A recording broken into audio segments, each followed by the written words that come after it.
Thursday morning. How goes it? Yeah, today we're gonna have a local day around Carlisle. I've got this shovel to put a thermostat on and we'll service it too. And then after that I've got a DX50 or a DX55, can't remember which one, but it shouldn't matter. It's wanting a first service, so I'll have that to do. Now I'm gonna give you a top tip, Ali's top tip. You're running a machine and it's got a Perkins engine in it and you get an engine management light and the code is E00157-18. That is a low fuel rail pressure fault. That is the code of the week this week. It seems, I remember 2 years ago when we had a good cold spell, that was a popular error code, and it was more specific to Perkins engines that would get problems with the fuel filters gelling up due to the cold weather. Now what I would recommend is replace the fuel filters, and then if you've got spill kits, you know, the mats that you use to put down if you spill oil, grab a couple of those, wrap it around the fuel filters and cable tie it, and that should keep the chill off to keep the machines going. Especially the what I would call the primary fuel filter, the main fuel filter, which is the one in the plastic canister. That's the fine filter, so it doesn't take much for that to block up. Like that's the second phone call in 12 hours for the same fault code. So top tip is try and insulate your filters with this called snap. The Doosan engines didn't seem to mind too much. There was only one machine in the cold snap a couple of years ago, which was a Doosan engine one, and I think he was telling me it was like -15, or it had been overnight. So yeah, just watch out for that. Right, let's get on the road and get over to this loading shovel. Again, I'm a bit later setting off than I would have liked, but I've had admin to sort out, and I've had yesterday's empty drums and waste oil to empty. My filter bin was full, so I've had it to empty. Anyway, we're on the road. We're on the road. Well, we're not on the road, we're still in the yard, but I'm in the right direction now. We'll catch you shortly. If you don't take my word for it, then just had a phone call. I'm gonna have to go and do these filters on this digger. Machine's down, and obviously where I was going to be going, it's been working away for the last week, no trouble. So we'll probably get there after lunch or about lunchtime. I'm just gonna go an hour or so. It's about an hour or so, and East Cumbria-ish way. So right, I've got my filters, and we'll go and get this digger going. Got the bottles out warming the machine of digging the tracks out. I'll change these filters out and we'll get it bled up. I'll double check the filter head, make sure there's no muck in there. I'll have to bleep that out in editing. Oops. And also I'll point out this blanking cap here. This seems like a good idea now. What you can get is a fuel heater that goes in there. This one filter head's got some muck in it, look. Can you see? If I just peel that back there, look, there's some blue stringy stuff. I don't know what that is, where that's came from, but that would also give us a low rail pressure. So I'll get that cleaned out, take that cap off there, take that fitting out and just flush it all out. Not an awful lot of stuff came out of it, so maybe the primary filter is a bit gelled up, but it's better that stuff out of here than left in it. So that's cleaned up. We'll go and put the new filters on, and I'll grab some rags and try and insulate the filters a bit better. Right, we've got it started, engine's running. Give it a good warm up, make sure that it's not going to stall out by the time I get 10 minutes away. Make sure it's nice and warm. I'll show you around here what I've done.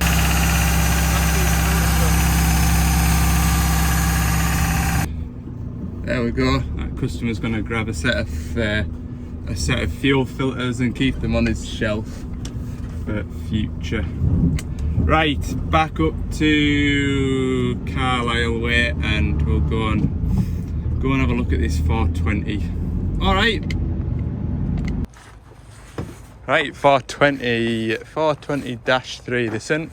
If you remember back a week or two ago, we were looking at it for the transmission overheating. They'd spent a lot of time cleaning the cooler out, but there was no heat coming through the other side of the cooler, so we were wondering whether it was the cooler itself blocked or this thermostat. And to be fair, I have changed the thermostat for a similar fault before. So what you can do on the bottom of it, well, I'll show you when I get it out, but we overrode this, the thermostat, and the transmission oil temperature started to come down, so I'm going to replace it. It's going to be a clarty old job. Like, I'm going to have to take this belly plate off again, which, as you know, I don't like taking these belly plates off too often. But it's just 4 pipes and 4 fittings on paper. I have to be careful I don't break this wire, because otherwise I'll have a shower of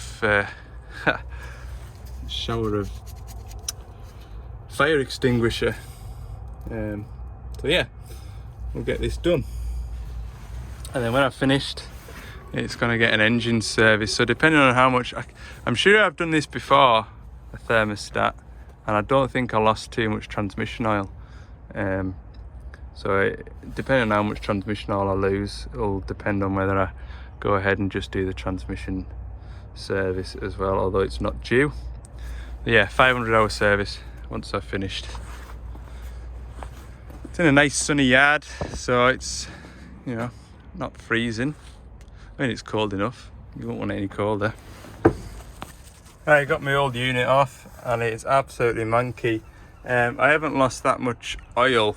However, given the colour and the smell of it, I think I'm going to change it anyway. Obviously, it's been exposed to high temperatures, so it's probably worthwhile while I'm here just dropping the transmission oil. I've given everything a clean up as best I can. What I'm going to do now, these O-rings, as you can see, they're hard and brittle and quite squared off, so I'll replace all the O-rings and all these joints, because obviously it has been weeping a bit, and then I'll go back over and fit it, and you can watch me struggle on fitting it instead of, well, I don't know why, but I didn't set the time lapse off when I was taking it out. So there you go. So all these O-rings they're all absolutely shot. Like, I mean, you can see they just break apart. 10,500 hours of heat and stress. So they're all resealed, and then I've just mounted the new thermostat, and if you look under here, you can see this adjuster. You can screw that all the way in, and that then bypasses the thermostat. So at the moment, if you look in there, you can see there's a gap there. See my hands moving. So obviously it's cold at the minute. The transmission oil comes in straight back out to the transmission, and then when it is up to temperature, it'll go straight in here, out this side, through the oil cooler, back into that T-piece to return back to the transmission. Nice and simple. Right, I'll get these on. These are sort of orientated in certain positions, so I think that one was about pointing about that way. So I'll try my best to try and get them spot on, because there's not much space in there to be able to loosen that off and tighten it down again. It's more the tightening bit that'll probably be a struggle, so I'll try my best now to get these orientated right. It was something that looked a little bit like that, so hopefully we'll get it right first time, because those pipes as well, the rubber pipes, 10,500 hours of heat there, rock hard as well. There's not much flexibility left in them. Right, my fingers are cold, I know that much.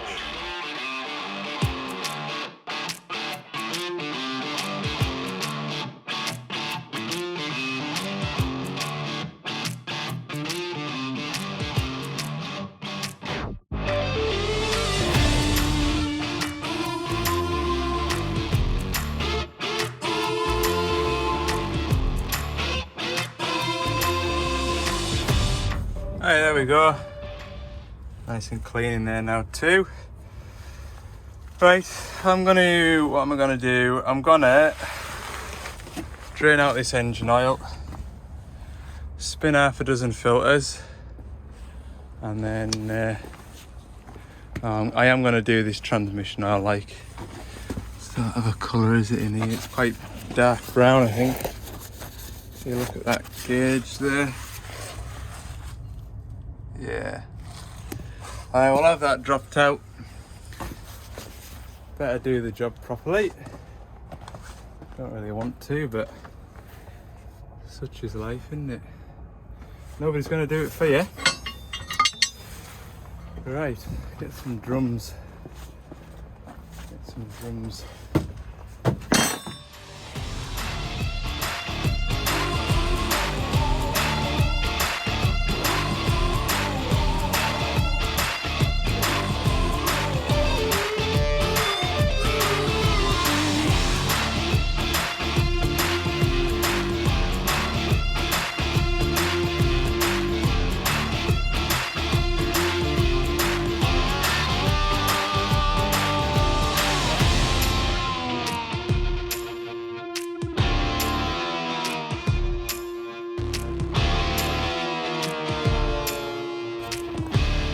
You won't have seen the whole time lapse of me pouring engine oil into that, because I'll have cut it down.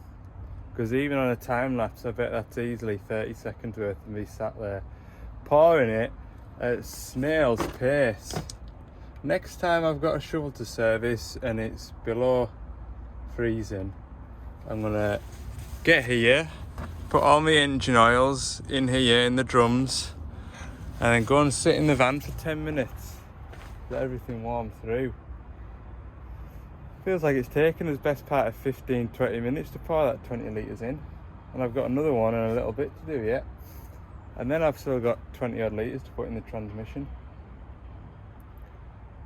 Once you stop moving around, the cold catches up with you. Oh, I tell you. Right, I'll crack on and put some more engine oil in and...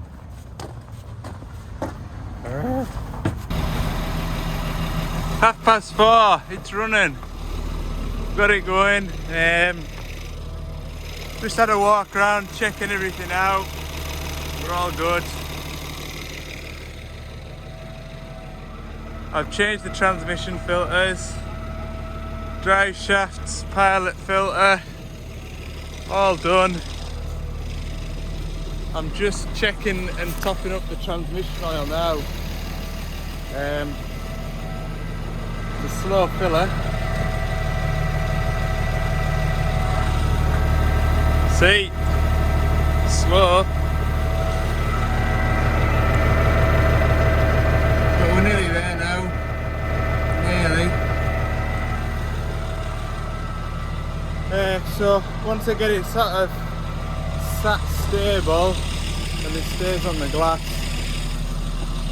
shut all these doors, go and run around the yard with it, get the transmission up to temperature, check the transmission transmission level, and then I need to calibrate it.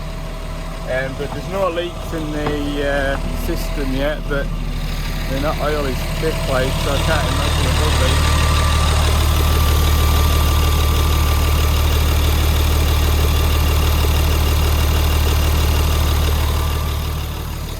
Looking good. Sorry, I'm frozen. I am frozen. I know there was a couple of comments about getting a night heater for putting in the van. I know you can get a Chinese job you like, and I am tempted, but I mean, for 3 or 4 weeks of the year when it is this cold, is it worth it? I don't know. It's to warm up tomorrow, and the weekend everything should be all thawed out again. We're back up to 8 or 9 degrees, so is this the only cold snap? We'll probably have a bit more in January.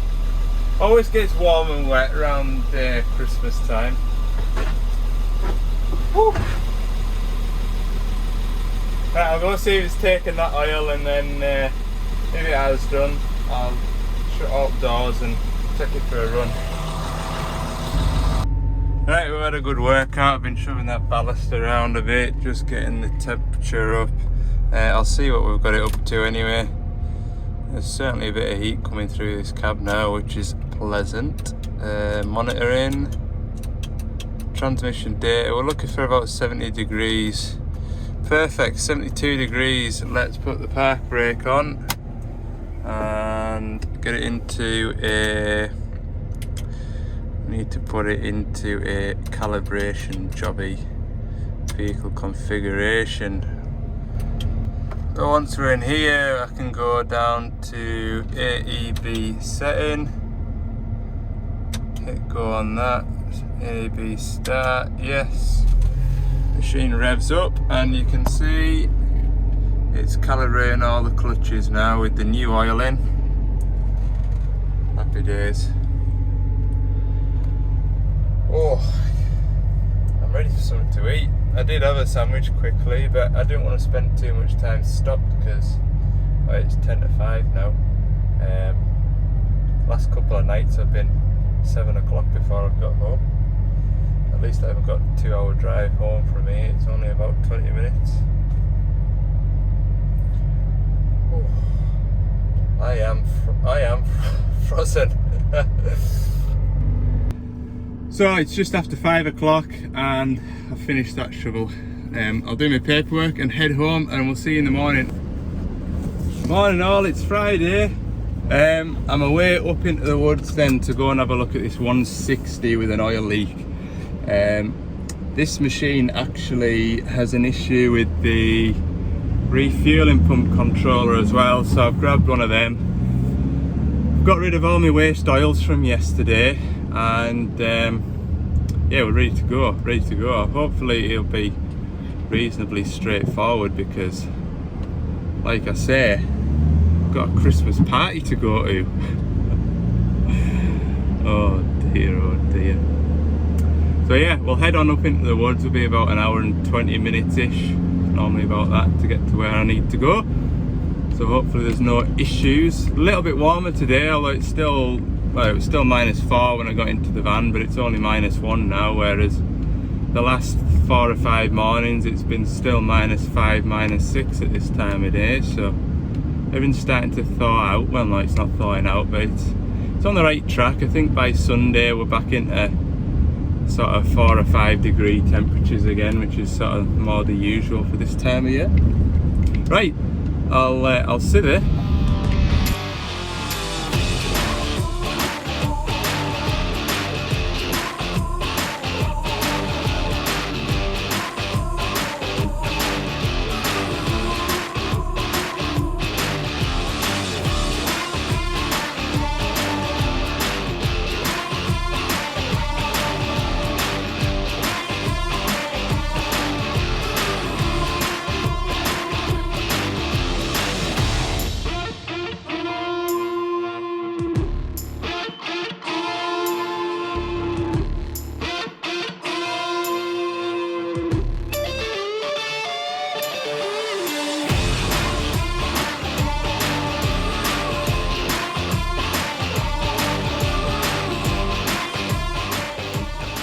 So 160 high track, I've had a look for the oil leak and I've found it, which I'll show you in a minute. I've just refitted this pump controller, and after Tuesday's video somebody mentioned that they'd been fitting them upside down because they thought the water was tracking in through the wiring, which I thought was a good idea, because obviously that last one that I did, I'd already resealed it with silicone and it's still got moisture in it and the switch is packed in. So I've taken that advice and I fitted it upside down, so if you're refueling it, you stand on your head and press the start button. Now I'll show you where the oil leak is on this machine, and then right, oil leak on this machine. The driver and somebody else had a real good look over it yesterday and they could not spot a pipe that was leaking, and to be fair, I had a good ratch as well this morning, but you look down on that slew motor there, it's bad to see maybe, but there's a bit of moisture, a bit of oil, and all around the slew motor really it's damp, or it was worse before I dried it all off. But the underneath this bolt head here cracked, and it's letting oil out. So when you're working the machine, working the arm, could not see anything leaking. It was only when we were spinning round and round before I found it. So got one of those on order, and that's something to look forward to on Monday, hopefully. Aye, there was me thinking I would find a hose rubbed through, take it off for the fella. Oh, I'll put that back on, I'll nip away and get one for you. Hey man, so that's gonna be hopefully Monday's job, but obviously today I had work booked in, or work that I was gonna go and do, which I've put off till Monday, so now that's gonna be blooming Tuesday. We'll see when the motor turns up. Like, it might not be till Monday lunchtime, in which case I can get at least one of the two jobs I was gonna do done. Anyway, we'll try and get out this snowy woods. Can't go out the quickest way because it's a steep hill, and he said he tried to go back that way the other night and he just about came off the road, so we're going the long way around. Anyway, I'll leave it at that for today because it's 12 o'clock now. By the time I get back through to Carlisle, my work's Christmas party's on, so we'll leave it at that. Thanks very much for watching, and hopefully you've enjoyed the video. If you have, please give it a like, and if you want to see more content and you want a little notification when I upload the latest videos, I try and stick to a Monday, a Wednesday and a Friday for new videos, but sometimes that changes. Give the channel a little subscribe as well. It all helps and keeps me motivated to keep doing it. So thanks for watching, and have a good weekend. See you on Monday.